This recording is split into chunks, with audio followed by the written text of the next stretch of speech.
Hello everyone, good evening guys. Welcome back to CA 365 official YouTube channel.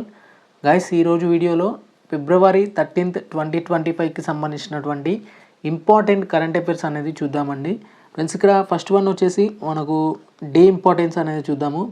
February 13థ్కి సంబంధించి national women's day అనేది ఇక్కడ important డేగా అయితే చూసుకోవచ్చండి. ఇక్కడ చూసుకున్నట్లయితే ఈ డే వచ్చేసి ఇక్కడ మనకు the day of established to the mark of birth anniversary of Sarojini Naidu birth anniversary అనే మనకు ఇక్కడ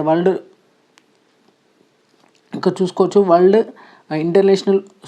ఇంటర్నేషనల్ ఉమెన్స్ డేగా జరుపుకోవడం అయితే జరుగుతుంది. ఇది వచ్చేసి మనకు ఎప్పుడు రావడం జరిగిందంటే 1879 నుంచి ఇక్కడ వీటికి సంబంధించి చూసుకోవచ్చు. అండ్ నోట్ వచ్చేసి international women's day IWD is celebrated on March 8 for every year అండి. ఇక్కడ ఒక చిన్న నోట్ ఇవ్వడం జరిగింది. ఉమెన్స్ డే అంటే ఇంటర్నేషనల్ ఉమెన్స్ డే వచ్చేసి మనకు which are celebrated on 18th every year 18th అయితే జరుపుకోవడం అయితే జరుగుతుంది.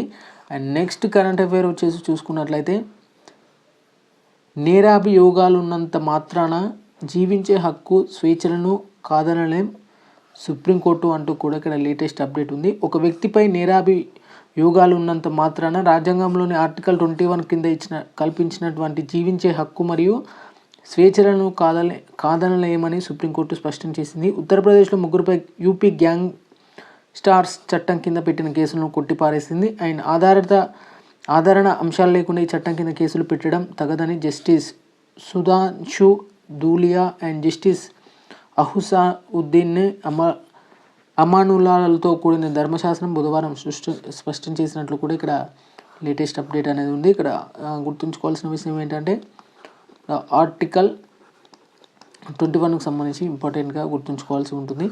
అండ్ నెక్స్ట్ కరెంట్ అఫైర్స్ సంబంధించినటువంటి అంశాలు అయితే చూద్దామండి. ఇక దేశంలోకి అక్రమంగా ప్రవేశిస్తే 7 ఏళ్ల జైలు శిక్ష. అక్రమంగా దేశంలోకి ప్రవేశించే వారిపై మరింత కఠినంగా వ్యవహరించాలని కేంద్ర ప్రభుత్వం భావిస్తుంది.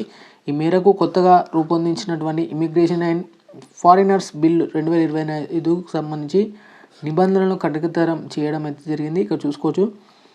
ఇమిగ్రేషన్ అండ్ ఫారినర్స్ బిల్ IAFBకి సంబంధించి 2025కి సంబంధించి కొత్త నిబంధన అయితే మన భారత ప్రభుత్వం అయితే చెప్పడం అయితే జరిగింది. అండ్ కేంద్ర ప్రభుత్వానికి సంబంధించి ఇక్కడ చూసుకోవచ్చండి. ఈ పార్లమెంట్ సమావేశంలోని ఈ బిల్లును లోక్సభలో ప్రవేశపెట్టేందుకు కూడా కేంద్ర ప్రభుత్వం అయితే సమాయత్తం అవుతుంది.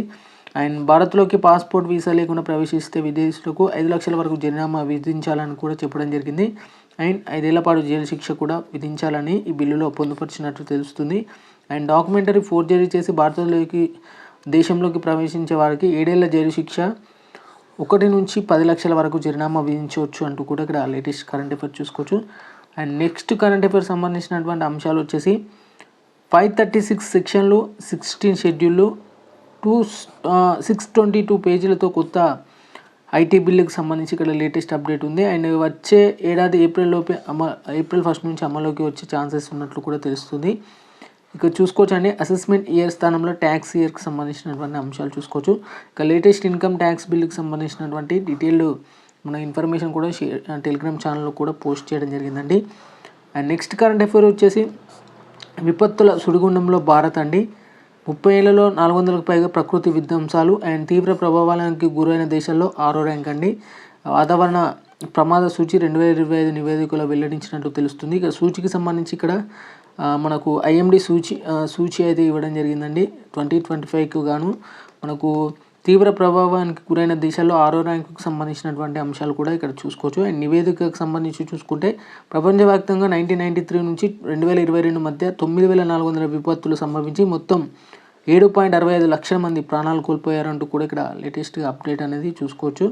అండ్ దీనికి సంబంధించినటువంటి ప్రమాద సూచి 2025 climate risk index CRC climate risk index CRI సంబంధించినటువంటి ఇక్కడ వార్తల్లో అయితే నిలవడం జరిగింది. CRI 2025కు సంబంధించినటువంటి డాటాకు సంబంధించినటువంటి అంశాలు కూడా ఇక్కడ చూసుకోవచ్చు. అండ్ నెక్స్ట్ కరెంట్ అఫైర్ వచ్చేసి చూసుకున్నట్టయితే ఇక్కడ SCIL సంబంధించి చూసుకోవచ్చండి. SCIL అలాగే IIT మద్రాస్ సంబంధించినటువంటి రెండు సంబంధించినటువంటి సంస్థలు ఏవైతే ఉన్నాయో అవి ఇక్కడ వార్తల్లో అయితే నిలవడం జరిగిందండి. ఇక్కడ చూసుకున్నట్లయితే Shell Energies India Limited and IIT Madras have that ఈ developed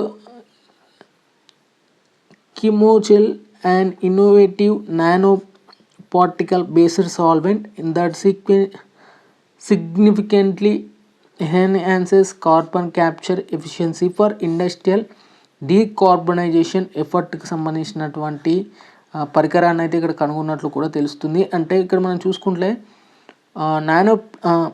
nano particles based on the solvent that significantly enhance the carbon capture efficiency for industrial decarbonization సంబంధించినటువంటి ఏదైతే ఉందో వాటికి సంబంధించి డీకార్బనైజేషన్ చేయడం కొరకు ఈ పరికరాన్ని అయితే కనిపెట్టడం అయితే జరిగింది.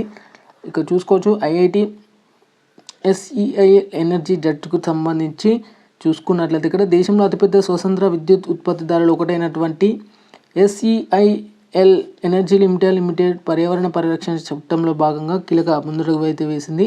అండ్ కార్బన్ క్యాప్చర్ టెక్నాలజీ బొగ్గు పులుసు వాయువును సంగ్రహించే సాంకేతికత అభివృద్ధి చేయడానికి Indian institute of technology Madras సంబంధించి చేతులు కలపడం జరిగింది. ఇక్కడ చూసుకున్నట్లయితే ఇక్కడ రెండు సంస్థలు అయితే చూసుకోవచ్చు. ఒకటి వచ్చేసి ఐఐటి మద్రాస్, నెక్స్ట్ వన్ వచ్చేసి సేల్కి సంబంధించి చూసుకోవచ్చు అండి. అండ్ నెక్స్ట్ కరెంట్ అఫైర్స్ సంబంధించినటువంటి అంశాలు చూద్దాం. నెక్స్ట్ వచ్చేసి ప్రధాని మోదీతో సుందర్ పిచాయ్ భేటీ అండి. ప్రధానమంత్రి నరేంద్ర మోదీతో గూగుల్ CEO అయినటువంటి సుందర్ పిచాయ్ భేటీ అవ్వడం అయితే జరిగింది. అండ్ ప్యారిస్లో జరుగుతున్నటువంటి AI కృత్రిమ మీద శిఖరాగ్ర సదస్సు సందర్భంగా సమావేశం అయితే అయినట్లు తెలుస్తుంది. అండ్ వీరి భారతదేశంలో కృత్రిమ మీద AI సాంకేతిక వినియోగానికి అభివృద్ధికి కూడా చాలా అంశాలపై చర్చించడం అయితే జరిగింది. అండ్ దీనికి సంబంధించి ఎక్స్లో కూడా వీళ్ళు దీనికి సంబంధించినటువంటి ఒప్పందాలకు సంబంధించినటువంటి ఇన్ఫర్మేషన్ కూడా ఎక్స్లో అయితే పేర్కొన్నట్లు కూడా తెలుస్తుంది. అండ్ నెక్స్ట్ కరెంట్ అఫైర్ వచ్చేసి పెద్దల సిగరెట్ పొగతో బాలలకు ముప్పు, వారిని జాగ్రత్తగా కాపాడుకోవాలంటున్న శాస్త్రవేత్తలకు సంబంధించినటువంటి అంశాలు కూడా ఇక్కడ చూసుకోవచ్చండి.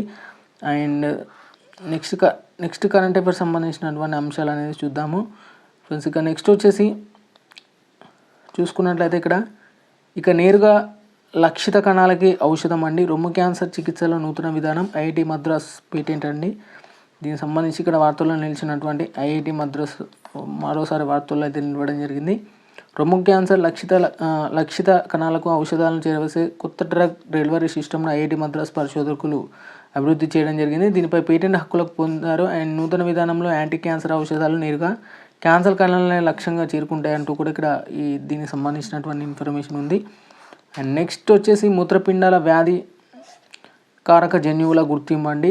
మనిషి మూత్రపిండాల పనితీరును తెలియజేసే జన్యువుల సమగ్ర పఠనాన్ని శాస్త్రవేత్తలు రూపొందించడం జరిగింది. 1000కి పైగా గుర్తించే జన్యువులు ఉన్న ఈ పటం మూత్రపిండాల వ్యాధుల చికిత్సలో ఎంతగానో ఉపయోగపడుతుందని కూడా పెన్సిల్వేనియా విశ్వవిద్యాలయం అయితే పేర్కొనడం అయితే జరిగింది. ఇక్కడ యూనివర్సిటీ నేమ్ గుర్తుంచుకోవాలి. అండ్ దీనికి సంబంధించినటువంటి ఇంపాక్ట్ ఏ విధంగా ఉంటుందో కూడా దానికి సంబంధించినటువంటి ఇన్ఫర్మేషన్ చూసుకోవాలి. అండ్ వార్తల్లో నిలిచినటువంటి జీబీ సిండ్రోమ్ ముంబైలో తొలి మరణం కేసు సంబంధించినటువంటి అంశాలు చూసుకోవచ్చు.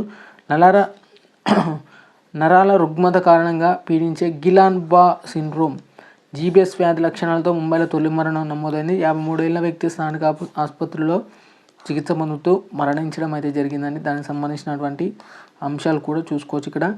అండ్ నెక్స్ట్ కరెంట్ అఫైర్స్ సంబంధించినటువంటి అంశాలు చూసుకున్నట్లయితే బంగ్లాదేశీ హిందువుల మానవ హక్కులకు విఘాతం అండి.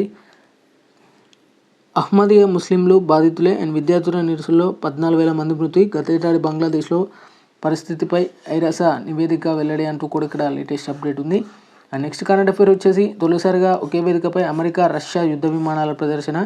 బెంగళూరులో నిర్వహిస్తున్న 15వ వైమానిక ప్రదర్శనలో అమెరికన్ అమ్ముల పొదలోకి కీలక యుద్ధ వాహనమైనటువంటి F-35 అండ్ బెంగళూరు వైమానిక 5వ తరం రష్యా యుద్ధ విమానమైనటువంటి Su-57 అనేది పరస్పర ప్రదర్శనలో అయితే పాల్గొన్నట్లు కూడా ఇక్కడ లేటెస్ట్ అప్డేట్ అయితే ఉంది.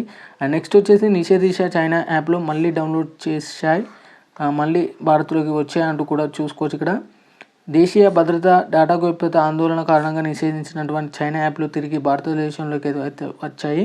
పేర్లు వర్షన్లు మార్చుకొని ఇవి మళ్ళీ విడుదలయ్యాయంటూ కూడా ఇక్కడ చూసుకోవచ్చండి. ఇక 2020లో దాదాపుగా 267 చైనా యాప్లపై భారత్ అయితే నిషేధించినట్లు కూడా ఇక్కడ లేటెస్ట్ అప్డేట్ ఉంది. అండ్ నెక్స్ట్ కరెంట్ అఫైర్ వచ్చేసి మెక్రాన్ దంపతులకు మోదీ అపురూప కానుకలండి. అండ్ ఫ్రాన్స్ పర్యటనలో ఆ దేశ అధ్యక్షుడు మెక్రాన్ ఆయన సతీమణి బ్రిజిట్టేలకు ప్రధాని మోదీ భారతీయ సంస్కృతి ఉట్టిపడేలా అపురూప కానుకలు అందించారు. ఛత్తీస్గఢ్లో ప్రసిద్ధిగాంచినటువంటి డోక్రా కళా నైపుణ్యాలతో రూపొందించినటువంటి లోహపు వాద్యకారుల బొమ్మలను మెక్రాన్కు అందించడం అయితే జరిగిందంటూ ఇక్కడ వార్తల్లో నిలవడం జరిగింది. అండ్ నెక్స్ట్ కరెంట్ అఫైర్ వచ్చేసి చెన్నై విశాఖ పుదుచ్చేరి మధ్య క్రూయిజ్ నౌక అండి. ఈ క్రూయిజ్ నౌకకు సంబంధించి చూసుకుంటే ఈ ఏడాది జూన్ జూలై నెలల్లో పర్యాటకుల కోసం చెన్నై విశాఖ పుదుచ్చేరి మధ్య కార్టెల్లా క్రూయిజ్ నౌకను నడపనున్నారు. 3 సర్వీసుల్లో భాగంగా తొలిసారి జూన్ 30న చెన్నైలో బయలుదేరి జూలై 2కు విశాఖ చేరుతుంది. అండ్ జూలై 2న విశాఖలో బయలుదేరి 4న పుదుచ్చేరి వెళ్తుంది. అండ్ 4న బయలుదేరి 5న చెన్నైకి అయితే చేరుతుందంటూ కూడా ఇక్కడ లేటెస్ట్ అప్డేట్ అనేది చూసుకోవచ్చు. అండ్ నెక్స్ట్ కరెంట్ అఫైర్ వచ్చేసి భారత్ మరియు ఫ్రాన్స్ చిట్టా పట్టాలండి. ఇక్కడ చూసుకోవచ్చు ఒప్పందాలకు సంబంధించినటువంటి అంశాలు చూసుకుంటే మనం ఇంధన భద్రతకు, కార్బన్ ఉద్గారాల తగ్గింపుకు అణుశక్తి కీలకంగా మారిన నేపథ్యంలో ఆధునిక అణు రియాక్టర్లను సంయుక్తంగా నిర్మించాలని భారత్ మరియు ఫ్రాన్స్ ప్రణాళికలు అయితే రూపొందించుకుంటున్నాయి. ఈ మేరకు ప్రాథమిక ఒప్పందం కుదుర్చుకున్నాయి. ఇక చిన్న మాడ్యులర్ రియాక్టర్లు SMRలు, అత్యాధునిక మాడ్యులర్ రియాక్టర్లు MRలు నిర్మించాలని కూడా యోచిస్తున్నట్టు తెలుస్తుంది. అండ్ Fలో 10 మంది భారతీయ అంకుర పరిశ్రమలు ఆతిథ్యం ఇచ్చేలా ఇరు దేశాల ఒప్పందాలు అయితే కుదుర్చుకున్నాయి. అండ్ 2024ను భారత ఫ్రాన్స్ నవకల్పన సంవత్సరంగా నిర్వహించుకోవాలన్న నేతృత్వంలో ప్రత్యేక లోగో కూడా తయారు చేసినట్టు కూడా ఇక్కడ లేటెస్ట్ అప్డేట్ ఉంది. అండ్ నెక్స్ట్ కరెంట్ అఫైర్ వచ్చేసి బెస్ట్ చీఫ్ మినిస్టర్ సర్వే CBNకు 4వ స్థానం అండి. India today mood of the nation best chief minister సర్వేలో ఏపీ సీఎం చంద్రబాబుకు 4వ స్థానంలో ఉన్నాడు. అండ్ టీడీపీ ట్వీట్ చేసింది. ఆయన గత ఏడాది ఆగస్టులో 5వ స్థానంలో ఉన్న ఆయన తాజాగా సర్వేలో 4వ స్థానానికి అయితే పొందడం జరిగింది. కాగా 3 స్థానాల్లో వరుసగా UP CM Yogi Adityanath and పశ్చిమ బెంగాల్ సీఎం మమతా బెనర్జీ అండ్ తమిళనాడు ముఖ్యమంత్రి MK స్టాలిన్ గారు అయితే ఉన్నట్టు తెలుస్తుంది. ఇక 5-6 స్థానాల్లో ఫడ్నవీస్ అండ్ సిద్ధరామయ్య గారు అయితే నిలిచినట్లు కూడా ఇక్కడ లేటెస్ట్ అప్డేట్ ఉంది. అండ్ మరొక కరెంట్ అఫైర్ వచ్చేసి లోక్సభలో ఐటీ బిల్ అండి. దీనికి సంబంధించినటువంటి అంశాలు కూడా మనకు క్లియర్గా చెప్పాము.